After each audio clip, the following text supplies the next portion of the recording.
पश्चिम बंगाल के पूर्व मेदिनीपुर जिले के खिजूरी में 2 रहस्यमयी मौतों के विरोध में विपक्ष के नेता शुभेंदु अधिकारी ने आज 12 घंटे के बंद का आह्वान किया। सुबह से खिजूरी की सड़कों पर सन्नाटा रहा और चौराहों पर भारी पुलिस बल की तैनाती की गई। इस बीच आरोप लगा कि बीजेपी कार्यकर्ता दुकानदारों पर दबाव डालकर जबरन दुकानें बंद करवा रहे हैं।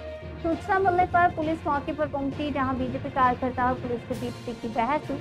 बीजेपी समर्थकों का आरोप है कि वे शांतिपूर्वक बंद का पालन कर रहे थे, लेकिन पुलिस उन्हें दादागिरी दिखाकर रोक रही है।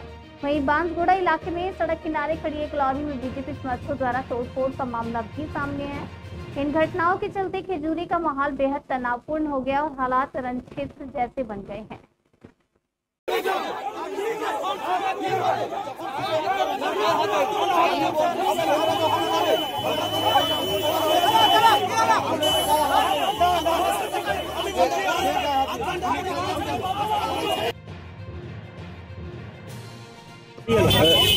এই যে বারে বারে বাধা দেওয়া হচ্ছে পাবলিকের গাড়ি, গুন্ডাগি পুলিশের পরিষ্কার গুন্ডাগি।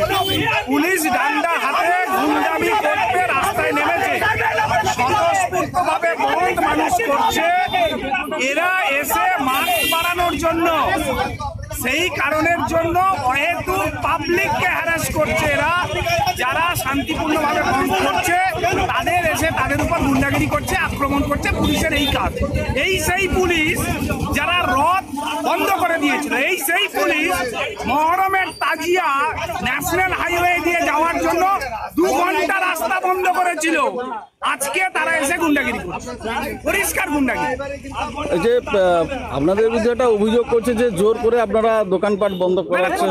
এই সব জায়গাটাই দেখেছেন, কোথাও ক্যামেরায় একটাও কোনো জায়গাতে দেখাতে পেরেছেন যে একজনও কয়েকটিও কোনো দোকানকে আমরা জোরপূর্বক করেছি? এটা মানুষের বন্ধ, সনাতনীদের বন্ধ, সাধারণ মানুষ সম্পূর্ণভাবে বন্ধ করে দিয়েছে। ওখান থেকে কলকাতা থেকে প্রেসার আসার পরে পুলিশ গুন্ডাগিরি করতে নেমেছে। আগে তৃণমূলের সঙ্গে বসে ঠিক করেছিল যে তৃণমূলীরা গুন্ডাগিরি করবে।